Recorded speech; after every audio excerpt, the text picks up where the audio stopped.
market movers. This is The Pulse.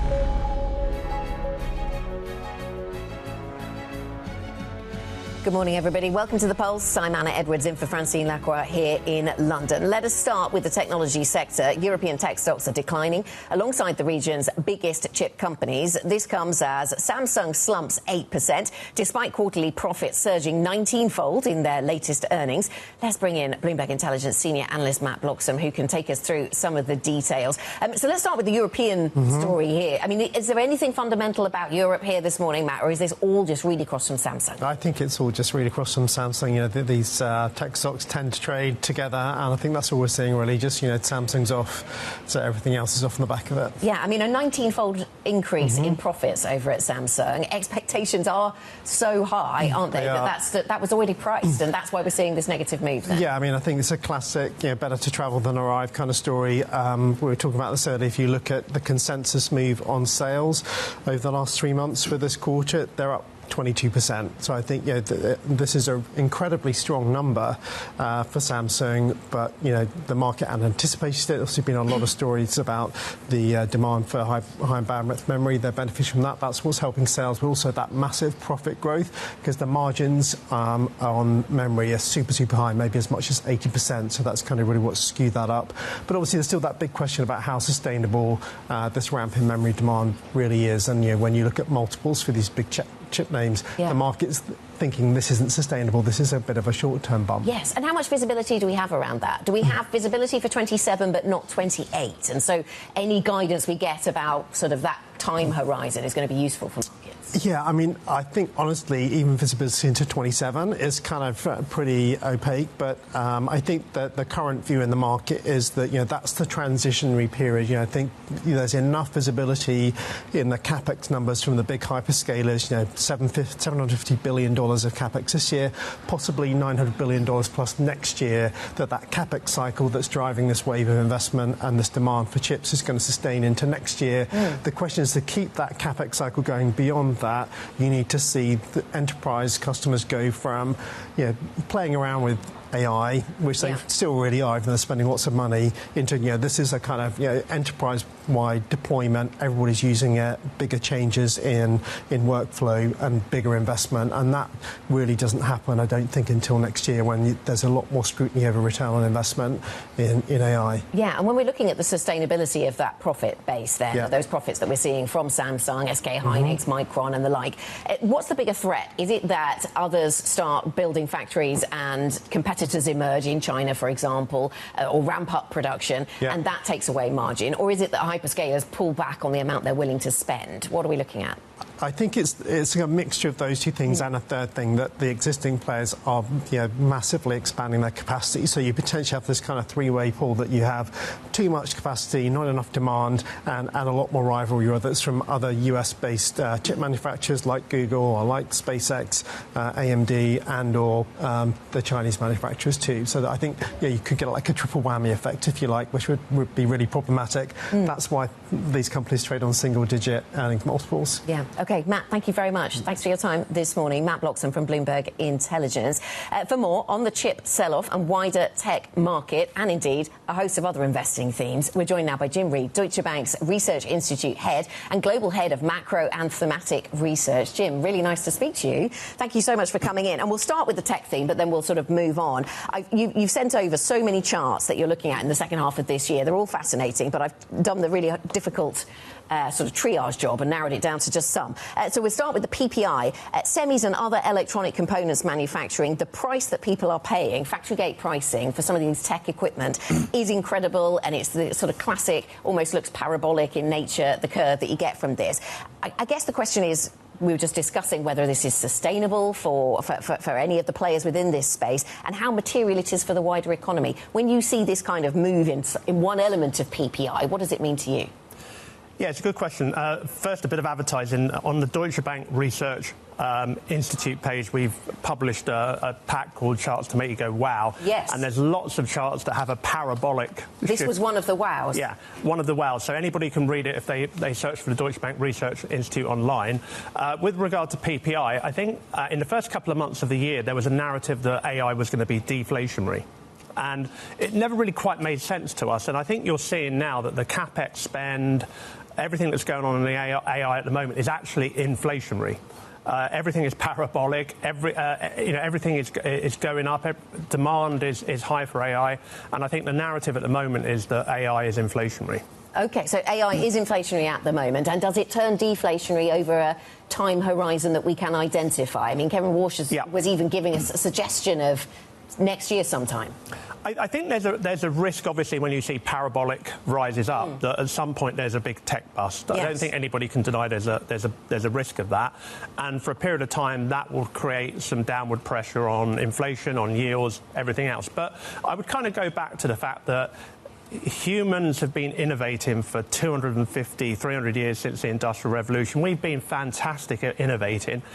In that quarter of a millennium, we've only seen inflation go up and up and up and up. And that's because policy is the main driver of inflation. So while technology is always deflationary, I think the key thing about inflation is policy, and I don't really see that turning deflationary. OK, so that's interesting. So that's the inflation angle on AI. Another important angle is on jobs. And so another chart I pulled out here is related to tech, software development jobs versus the rest of the labour market. And what fascinated me here and made me go, wow, is that I thought that software engineers would be vulnerable to AI because AI is supposed to be particularly well placed to do that kind of work. And yet with the boom in AI, we're seeing more demand for software engineers. So help me understand what that tells us about the labour market, Jim. Yeah, look, I'm an economic historian by background, so probably my view on AI and jobs is slightly skewed by what economic history tells us. And again, over 250 years of fantastic innovation, every point of a new breakthrough in innovation, we've been really scared about jobs, about new technology destroying jobs. And it has never happened in aggregate. We have always created jobs with the productivity that innovation brings. Now, I must admit, if I wasn't an economic historian, I would look at AI and I would see so many ways that AI could destroy jobs in the next few years. But as an economic historian, I'm minded to think that we will create jobs that I can't imagine at the moment, because that's what's happened all through history. We've used productivity to create jobs that we didn't know we needed. And yet, I read books by either other economic historians or other economists who go through all of the times in the past where that has happened, as you describe, and we've created new jobs and we haven't all lost our jobs because of mechanisation and other things. And then they go on to argue it's going to be different this time. So what sets you apart from those who argue that it's going to be different this time? Are you just making different? You just have different faith in the history, perhaps? Look, I reserve the right to change my mind over time as the facts change. But I would say every one of these innovations, people couldn't see anything beyond job losses and poverty and despair, etc. And the software example is a good example. There's more software developers now actually in demand for a period of time. So look, I don't have the magic answer of why this time might be different or not different, but because I don't know at the moment, because there's not enough evidence one way or the other, I would still lean on the side of history and optimism that we will create more jobs as a result of AI. OK, Jim, stay with us. Jim Reid, staying with us on the programme. We need to pivot in our coverage this Tuesday, the 7th of July, to what's happening in the defence sector and turn to NATO, the annual summit kicking off today as leaders convene in Ankara in Turkey. Secretary-General Mark Rutte spoke yesterday in the run-up to the meeting, where he gave an optimistic outlook on the alliance's latest spending target. They committed to invest 5% of GDP in defence by 2035. And now, just 1 year later, we already see transformational progress. Here in Ankara, I expect nations to present clear, concrete and credible plans to reach that 5% goal. Let's get more with our Bloomberg chief Europe correspondent, Oliver Crook, who is in Ankara for us. Ollie, President Trump is due to arrive in Ankara this afternoon, we understand. What can we expect from his attendance as we see a sort of drip of news flow coming out from NATO already this morning about spending commitments? The ban is there is a low level of trust Well, Anna, as you know, there's always this sort of mystery aspect whenever Trump comes to these forums, particularly here in Europe, about what to actually expect from the President of the United States. But I think there is an opportunity for the President to do a sort of victory lap, because 1 year ago, this summit last year in The Hague in the Netherlands is where all of these countries, all 32 members of NATO, agreed to spend 5% of their GDP with a couple of exceptions. And that was really a major coup for the President of the United States, and I think universally acknowledged as a real win in terms of foreign policy for the President of the United States. In the 12 months that have ensued, of course, there have been a number of other foreign policy actions by the President of the United States, none of them, or many of them, not quite as successful. And of course, the war in Iran being one of the principal examples there, which has caused quite a rift with a number of different European leaders and has actually borne substantially on the NATO alliance. We have seen the United States say that they're going to withdraw troops from a number of nations, including Germany. That came after the Chancellor of Germany made some critical remarks about Trump and his approach in Iran and how it was going. There's been a high-profile spat between the Prime Minister of Italy and President Trump, which escalated again yesterday with a meme that the president posted on Truth Social. So again, while there is some good news here for the Europeans, this is an opportunity for them to sort of advertise all the things that they've done over the last year in order to keep the United States engaged with that sort of perennial threat that sort of hangs over any conversation about NATO, about whether or not Donald Trump himself is committed to honoring Article 5 of the NATO alliance, that is the mutual security clause. So they will be sort of advertising, as Mark Rutte really has been doing for the last couple of days and weeks, how much money they're spending. They're wanting to create some concrete targets and timelines to reach that 5% spend by 2035. And we heard from Mark Rutte that we're going to get announcements of procurement and deals across the defense sector that's going to be worth tens of billions of dollars, and we'll be awaiting the President of the United States in a couple hours for his arrival here in Ankara in Turkey. And we should say, putting Turkey really prominent front and center, President Erdogan, that bilateral relationship between the President of Turkey and the President of the United States, with Trump saying that he may not have even attended this meeting had it not taken place here in Turkey with his friend, President Erdogan. Yes, somebody he clearly gets on well with. Maybe not always the case with President Zelensky of Ukraine, and Ukraine is going to be on the agenda then, Ollie. I know that Ukraine wants to make better use of Patriot defence systems. Are we going to see some substantial news flow surrounding Ukraine, do we think, at this summit? I know there really could be. So I think that Zelensky really senses in the air an opportunity to get the United States re-engaged on the diplomatic process. Obviously, the U.S. basically checked out of that after Trump had said that he would end the war in 24 hours in the campaign. He, of course, was quite engaged in trying to get those negotiations with the Russians. Then Iran happened, and basically the United States checked out entirely. That being said, there was an opportunity for Zelensky to speak face-to-face with the president over at the G7 meeting at the sidelines there. That was a couple of weeks ago. And so Zelensky, when he meets yet again with the president here in Ankara, he's going to try to re-engage him diplomatically and to basically say that to the President of the United States that now the Ukrainians do have some cards. They have 90 billion euros of loan from the Europeans. They have made some progress on the battlefield, really arresting the Russian gains. And of course, with these deep strikes within Russia near Moscow and really affecting the Russian oil and energy infrastructure, really saying that, listen, we are sort of gaining momentum here. We need some support from the United States. There's also been some discussions about what the United States can do for the Ukrainians in terms of air defense, as has been on display over the last couple of days. The Ukrainians are effectively unable to shoot out of the sky many of these high-velocity cruise missiles because they're out of Patriot systems. Will the President of the United States potentially step up and hand some more to the Ukrainians? And, of course, there is something in the background happening where the Ukrainians potentially getting the ability to sort of manufacture some of this hardware within Ukraine, if that is something that the President is willing to grant Zelensky. Ollie, thanks very much. Bloomberg's Oliver Crook on the ground for us at the NATO summit. And we'll be back at the NATO summit throughout the day, of course, speaking to guests, including the Swedish Prime Minister and the Finnish President. So do stay tuned with us for all of that. Let's pivot our attention back to the macro stories and the global economy, and in fact focusing on the US economy. Jim Reid from Deutsche Bank is still with us on set here in London. And Jim, my attempt to narrow down your fantastic collection of wow charts now takes us to the US economy, and in particular the UMISH consumer sentiment, which I thought was fascinating, that consumer sentiment in an economy that is supposedly doing pretty well. I think the Deutsche Bank view is it's slightly more likely to overheat than to collapse, the US economy right now. So with that as the backstory, consumer sentiment is by that measure, is at its lowest since the 1950s. I mean, how can that be the case? How can those two things tie together? Yeah, look, I think the US economy is very strong at the moment, but it's quite imbalanced. And obviously, the talk of a K-shaped economy, I think there is a bit of a disconnect between maybe how some of the weaker consumers are feeling and how some of the wealthier consumers are feeling. And also there is a partisan element into consumer confidence. Over the last decade, I think US has got much more partisan by political lines, and therefore, depending on who you support, you are much more likely to be confident or very upset with the way that the economy is running. So I think that's an element of it as well. That's an element. And then, I suppose, gas prices get a lot of headlines, and house prices and the affordability of house prices, is that something that weighs on consumer sentiment, you think? Yeah, I mean, one of the other charts in our WOW pack that you can find on the Deutsche Bank Research Institute site. Excellent, plug twice. Thank you.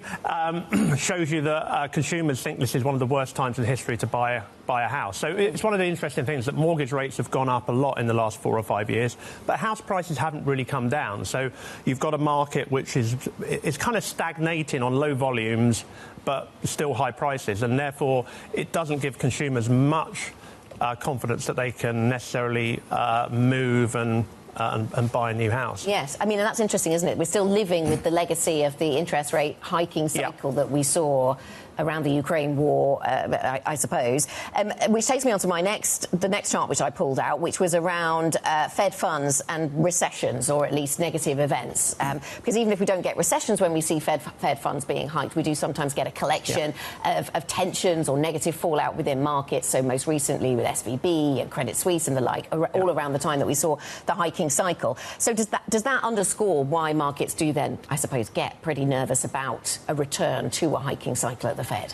Yeah, I don't think markets necessarily go from hikes to crisis, but the hikes obviously over time have tended to be associated with crises, and I think that link is getting more severe because we are living in a more and more indebted world. So as you live in a more indebted world, then the risk of hikes triggering some kind of event probably increases. So none of us could have exactly identified the regional bank crisis in the US, 2 or 3 years ago, the Credit Suisse fallout, but that was indicative of higher interest rates. And, nobody quite knows what the next problem might be, but whenever interest rates rise, there tends to be some kind of problem. Now, we've got to put it in perspective. If the US raises once or twice, maybe that's not a big deal, but if inflation is above 3%, it's been above trend for 5 years.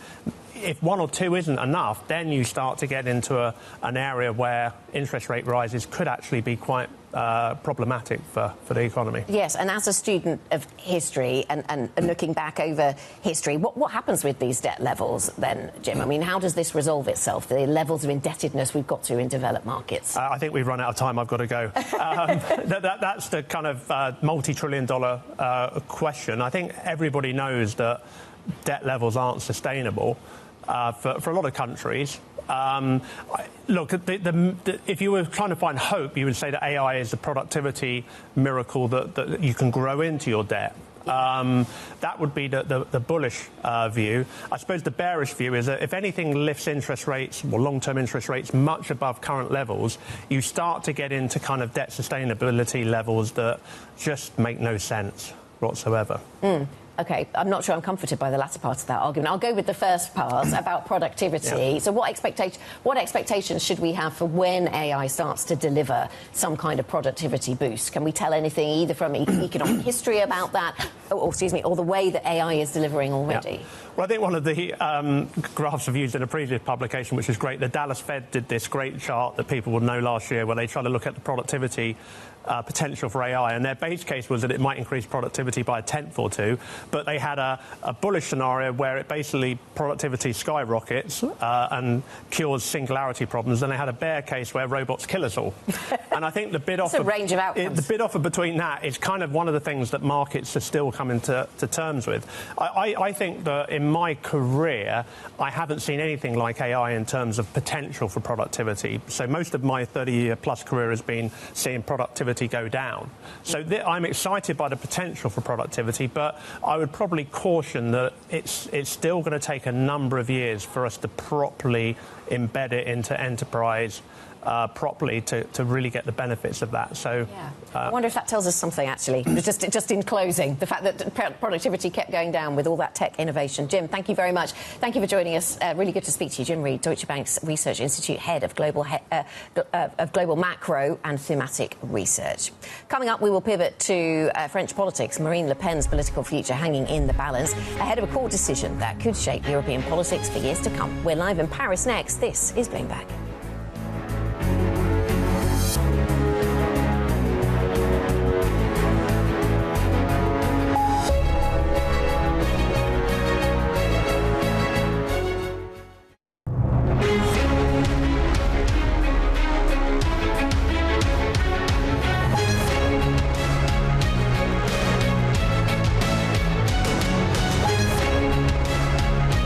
Newsmakers and market movers. This is The Pulse. Welcome back to Paris now, where an appeals court is due to decide whether to uphold Marine Le Pen's conviction for embezzlement of EU funds. Let's get more from Bloomberg's Caroline Conan, who's outside the Court of Appeal in Paris. Remind us, Caroline, the background here and what we're looking for. In just a few hours from now, Anna, just behind me, Marine Le Pen will walk into this Court of Appeal and we will find out who will represent the National Rally, this party that is the highest in the polls in the first round for the presidential elections next year in 2027. Will it be Marine Le Pen, like everyone had been expecting over the past few years, or will she be banned from running for office for 5 years? That was what she was convicted last year during the first trial in first instance. She has been accused of embezzling nearly €500,000 of EU Parliament funds and accused also of encouraging others to embezzle as much, to divert as much as €4 million of EU Parliament funds that in fact were used for our own party operations here in France. So either the sentence is confirmed and in that case she will not be able to run for president next year, or perhaps the ban will be brought back to 2 years or less, and in that case she may be able to run because she's already served 1 year, so that will bring us to end of March 2027. It's going to be very tight given the first round is on April 18 at the moment, but of course she said that in that case she would be able to run. However, if she is forced to wear an electronic bracelet, she said she will also leave her place to Jordan Bardella. Jordan Bardella, 30-year-old heir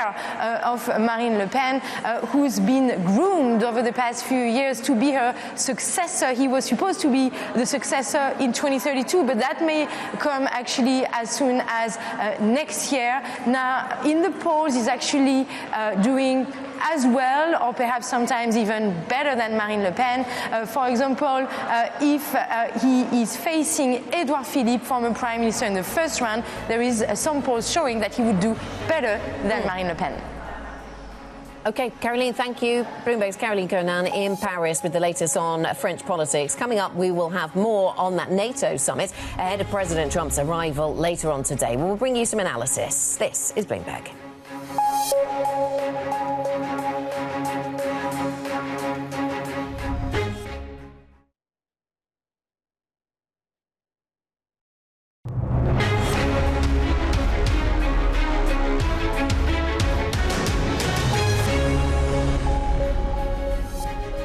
Good morning. Welcome to The Pulse. I'm Anna Edwards in London, and these are your top stories. The European AI trade is hit by renewed selling in tech stocks after Samsung plunges despite reporting a 19-fold jump in profit. NATO leaders prepare to meet in Turkey. Secretary General Mark Rutte says Ukraine is doing much better against Russia, but is cautious about the supply of air defence. Plus, European natural gas prices surge after reported attacks on ships transiting the Strait of Hormuz.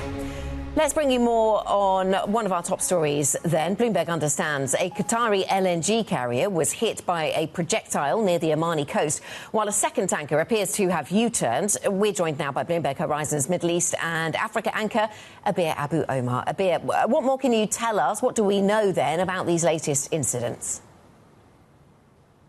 Good morning, Anna. Well, you just alluded to the fact that this was a Qatari-owned LNG-laden ship that was hit in the early hours of this morning by the coast of Oman. What we know so far is that this incident has happened. This is not the first time such an incident happened since the signing of the MOU last month. We've seen these attacks happen in the Strait of Hormuz, and the reason behind it is really because Iran had laid out a route for ships that are now transiting the Strait of Hormuz to follow, and those that are not following this route, or those that are sticking to routes closer to the coast of Oman, which is at the southern part of the Strait of Hormuz, are being attacked. And so it all really goes down to the fact that Iran wants to maintain or assert control over the Strait of Hormuz. And this really also goes to the fact that Iran had said multiple times that once the 60-day negotiation period is over, it will establish tolls on the Strait of Hormuz. And so we don't have much details beyond the fact that this incident happened this morning. We don't have a clarification from the Qatari side, and we do not have a clarification or a response from the U.S. side as well. It's just worthy to note that this is all happening during the mass funeral of the late supreme leader in Iran this week. That's set to end by the 9th of July. And so perhaps this is the most surprising element in all of this, that the IRGC is continuing those attacks while this mass mourning is happening domestically. Yes, so these smaller scale attacks continue, even though talks, I think, have been put on hold for that funeral to take place. What does this mean then for the prospects for a longer lasting peace between the US and Iran? Yeah, it's hard to tell at this point if this will have an impact on the negotiations that will lead to the permanent agreement over a ceasefire. It's just important to understand that now we are in the midst of those negotiations that, as you have mentioned, are suspended. The U.S. and President Trump did say that those talks between the two sides have been suspended because of the mass funeral that is taking place. President Trump, said he was giving Iran that period of mourning, but then the talks are expected to carry on. So it's unclear if those skirmishes that have been happening in the Strait of Hormuz will have an impact on the wider negotiations. We don't have reason to believe that this will have a monumental impact on the trajectory to those negotiations. But for the time being, what we know is that the talks will continue after the funeral ends, and part of the negotiations are the Strait of Hormuz, the tolls in the Strait of Hormuz, and of course the nuclear component that is the big ask of the United States, along with the oil sanctions and the other concessions, Anna, that we've been talking about over the past couple of months or so. For the time being, we're just monitoring the traffic in the Strait of Hormuz, whether ships and tankers are treading with even more caution through the waterway. We're seeing examples of ships U-turning, less movement in the Strait of Hormuz than pre-war levels, but we're still seeing movement carrying through. Abir, thank you very much. Bloomberg's Abir Abu Omar joining us there from Dubai. And sticking with geopolitical themes, NATO's annual summit kicks off today in Ankara in Turkey, with US President Donald Trump due to arrive this afternoon. Allies are bracing for, well, surprises. Let us speak now to Marta Prochwicz, who is Deputy Head of the Warsaw office at the European Council on Foreign Relations. Marta, very nice to speak to you. Thanks for bringing us your insights. We recently saw the Secretary General of NATO, Mark Rutte, go to the United States. He went to Washington. He was in the White House and trying to present a more positive picture, perhaps, to President Trump about the influence he has had on European leaders' willingness to spend on defense. Do you think that as a result of that, the President Trump's thinking will be in any way changed? Is he in any way convinced that Europe is doing more? Absolutely. I think that we've reached a point where there's a realization on the U.S. side that on the one hand, Europeans are taking their defense spending very seriously. They're listening to the U.S. calls for Europeans taking over the conventional defense of Europe. And at the same time, I think that the U.S. administration has also realized that Europe is actually very important to the United States when it comes to the basing rights, the overflight, the power projection, and this realization brings them into a little bit more of a stable place. This brings them into a more of a stable place. So what will success look like for, well, I suppose from the European perspective at this particular NATO summit? Will it just be to keep President Trump on board, to convince him they're spending more, and perhaps to get his attention back to Ukraine? Is that going to be the definition of success for European leaders? Yes, the definition of success, I think that at this summit, on the one hand, it's making sure that Donald Trump is there, number one, that there's no big media story behind it in a negative way. But the actual things that Europeans are looking for in the final declaration, first of all, it's a shared threat assessment. So to make sure that actually Russia is characterized as a long-term structural threat to the Euro-Atlantic security, which contrasts with the way that the US has portrayed Russia in its national defense strategy, national security strategy. It's also making sure that the defense pledges that were made last year at the Hague summit, so the 3.5% are actually filled with actual capabilities. It's also important for the Europeans to say that, as you mentioned, that Ukraine is there on the agenda, that it makes its way into the final declaration, and that there's a financial commitment, a concrete financial commitment. And Marta, how do you manage the messaging as far as it appears in Moscow, I suppose, or for all of the rest of the world that is watching this? How do you manage the messaging around the US stepping back from Europe and Europe stepping up and taking care of more of its own defence without leaving any kind of gaping hole in the middle? Well, I think that this is what the summit is for, actually, to show that there is unity among the 32 allies on a certain level, of course, because underneath it, there's a trust deficit, which is affecting the way that Europeans think about how they take over this conventional defense. But from the point of view of Moscow, what we need is strategic ambiguity. And as long as Moscow can't be sure whether Donald Trump would actually come to Europe's defense or not, that uncertainty in and of itself does some of the deterrent work. And these sorts of summits, although they could perhaps happen a little less frequently, which we may see in the future, they do keep up the appearance of a functioning NATO. And do statistics around percentage of GDP spent on defence, do they act as a deterrent, Marta, or do they might be useful for making sure everybody pulls their weight, but do they tell us something important about Europe's or NATO's preparedness for any kind of attack?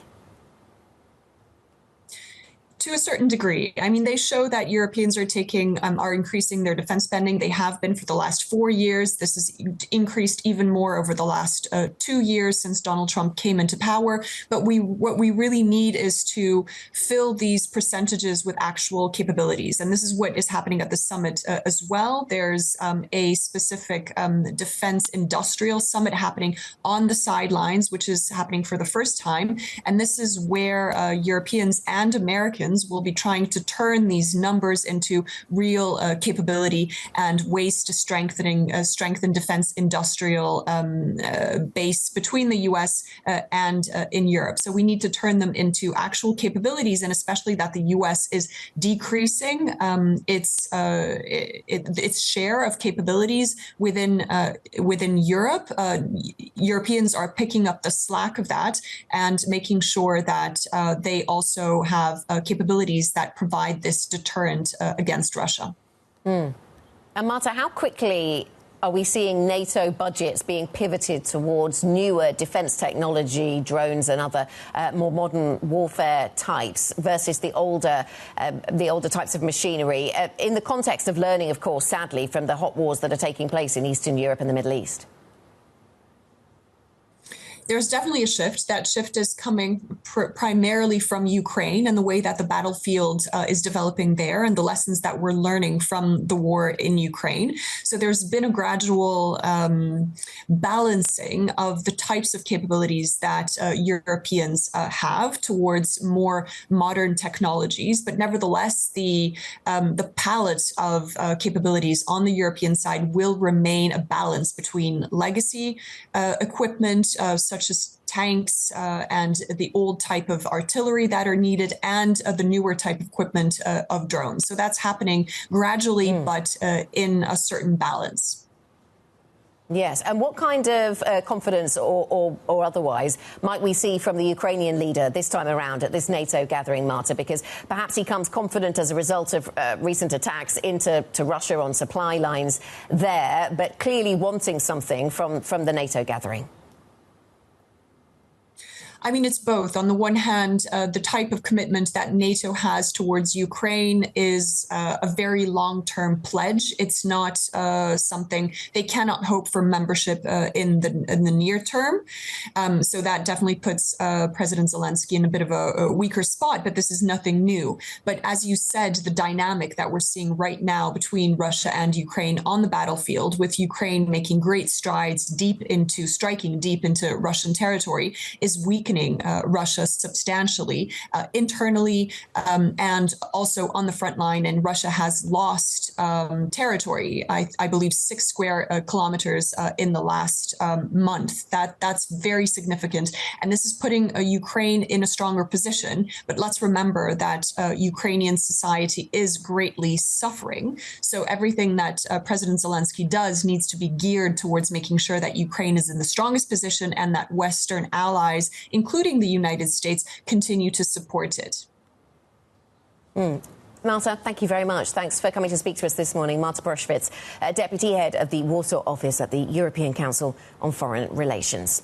Coming up on the programme, we'll stick with the defence theme. The Italian shipbuilder Fincantieri boosts its underwater presence after a deal-making spree, buying up a number of assets in this space. But we'll speak to the CEO next. This is Bloomberg.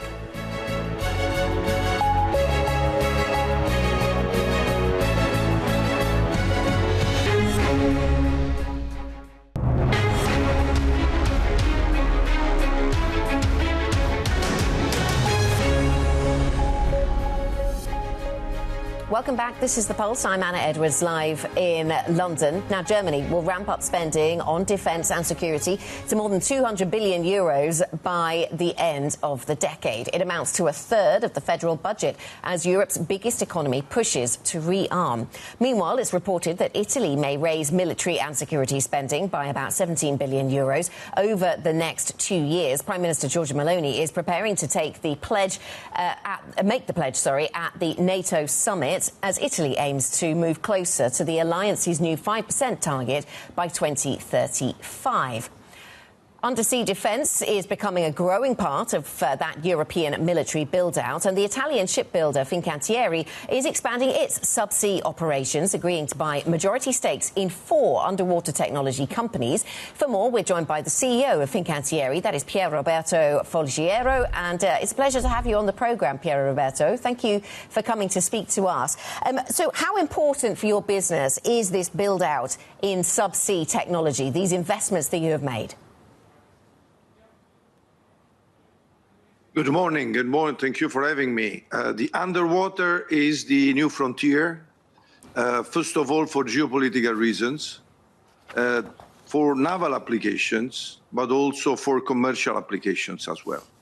In naval application in particular, it is so important because the underwater is a domain in which you can be still stealth. So it is the place for stealthiness. Whatever is flying can be detected. Whatever is under the water is not detectable. So that's why it's so important for military reasons. Then there are a long list of good new technologies that can be employed also for commercial applications. So that's why Fincantieri, being a dual-use player, is investing in the underwater. OK, so that's the reason you invest in it. And I suppose, with that said, are you getting clues, reassurances from customers that this is what they want to buy from you, that they will be buying this kind of product? The market is very deep, is growing, again, either in the naval military side and on the civilian commercial side. So the market is growing a lot. So that's why we are pursuing these kind of technologies and opportunities.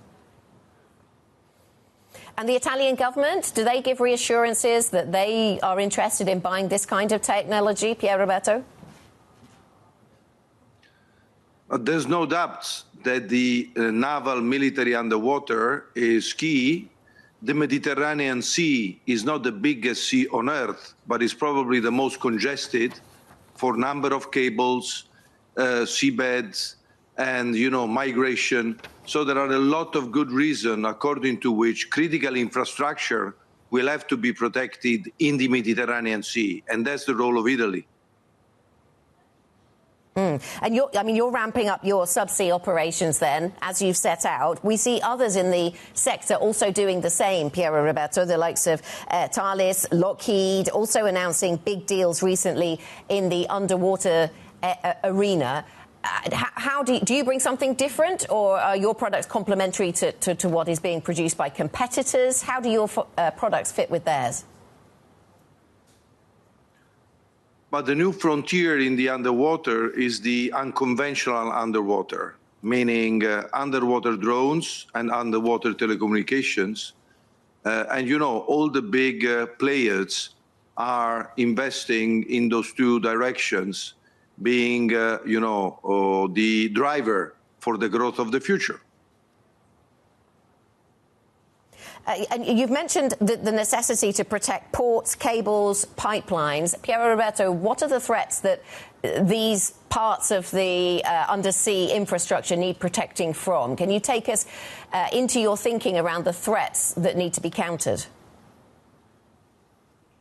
But I think that the protection of critical underwater has been something underestimated for quite a long time. So it's an underestimated threat. The world of today and the world of tomorrow will be characterized by the concept of hybrid war. And the hybrid war means that you can create many more damages by cutting an underwater telecom cables than, compared with traditional kind of military attack. So this is the story here. The hybrid war means that there are cables that can receive a sabotage even at a profoundness that is not prohibitive. So the threat is there, and is not so unlikely that even not super organized kind of offenders can heavily affect your economy, impacting, again, cables, electric cables, telecom cables, or energy infrastructure at large. So clearly you see the threat there, you describe it. Are governments going to be good for their word around defence spending, Pierroberto? Do you have confidence that the governments who have pledged to spend more on defence will actually do that? I think it's a must. So Europe at large need to increase expenditure. There are measures there in order for it to happen. So Europe needs to increase expenditure as much as possible and be at the same time as self-sufficient as possible. So it's not only a matter of how much we are spending, but also how much we are enlarging the European defense industrial base. And as you've made these deals, Pierroberto, for 4 different investments in the subsea sector, how are your choices informed by the war that we've seen taking place in the Middle East? This is definitely a very good point. Middle East, it's a very evident example of how much critical infrastructure can be damaged, how much critical infrastructure can become a target, and how much you have to protect them statically and dynamically. So, for example, out of the 4 companies we are acquiring with this very important transaction, 3 of them are exactly in the direction of validating solutions for critical underwater infrastructure protection, including the energy infrastructure that are in Middle East at risk and at stake. Pierroberto, thank you very much for joining us. Pierroberto Folgiero, the CEO of Fincantieri. Let's get an update on some of the other stories that we are covering this morning. HSBC is reportedly halting lending to riskier private credit funds. That's after high-profile corporate bankruptcies exposed shaky underwriting standards in the industry. The Financial Times reports that Europe's largest bank informed clients in recent weeks that it will not renew certain credit facilities. According to the newspaper, HSBC will focus its capital on less risky funds. Bloomberg has learned that 2 Millennium Management teams, or pods, focused on trading index changes made about $3.7 billion between them in the month of June. The gains helped Millennium post a 4.1% return in June, lifting year-to-date performance above the 10% level. Millennium declined to comment. As Western Europe faces the summer's third major heat wave, rising temperatures are impacting professions not usually associated with the physical fallout from extreme heat. While offices are usually air-conditioned, workers in cities like London have faced stifling hot commutes, disruptions to public transport and, of course, school closures. That's prompted JP Morgan to relax some of the finance industry's strictest return-to-office requirements for London staff, while in Paris, banks have been relaxing dress codes. For more on how corporates are adapting to the impact of extreme heat, we're joined by Bloomberg climate reporter Olivia Rudgard this morning. Olivia, good morning to you. So heat waves are changing how we live, they're changing how we work. Here we see the finance industry having to cope. I mean, is this new then, that the finance industry has to pay attention to the climate around it in the sense of it impacting their own workforce?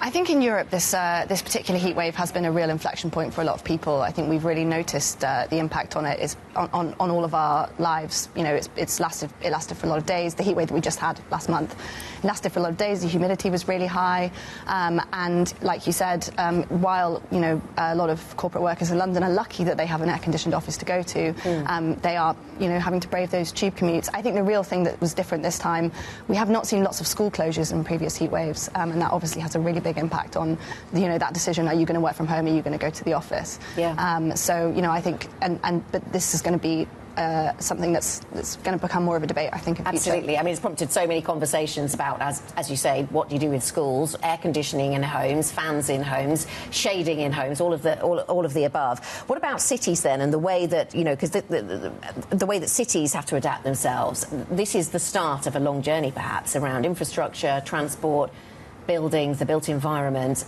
How is that all set to evolve? Is it from here? Yeah, I mean, especially if you look at London specifically, I think heat has not really been particularly high on the agenda when it comes to the way the city has been designed, both historically, looking back to the Victorians, and also more recently as well. And I think it is high on that agenda. So the Mayor of London put out a report last month, which was essentially asking, he was saying, look, we really need to do all of this adaptation, all of those things you just mentioned. But, he's saying we can't do it alone, so he's looking for private investment to do that. So that's really, I think, a step change in the level of urgency that there is around this. And that conversation about, are we going to add air conditioning? Where are we going to use it? Are we going to be sparing about it? But really, unless something changes in terms of the adaptation of the built environment, people are taking matters into their own hands because it's uncomfortable and unsafe in homes and schools at the moment. OK, Olivia, thank you very much. Olivia Rudgard, Bloomberg climate reporter. And Olivia will be joining me a little bit later to take part in a live Q&A event titled Why Europe Can't Cope with the Heat. That's at 2 o'clock this afternoon, UK time. Terminal clients and digital subscribers can ask questions of the Bloomberg News team about all things climate related. Let's get back to one of our top stories in the markets in this moment, and that is the sell-off that we've seen on European tech stocks. So you can see that the tech sector as a whole is under pressure. ASML, the poster child for that pressure. All of this really emanating from the Samsung earnings, a 19-fold increase in profits, but the bar was very high to impress this time around, it seems, and that is weighing on European tech. It's also going to weigh on the US session, even though we've heard from Micron quite recently, but Micron and SanDisk, both of those stocks pre-market are under pressure, and so this is set to be something that perhaps lives on into the US session. That is it for the Pulse. Bloomberg Brief is up next. This is Bloomberg.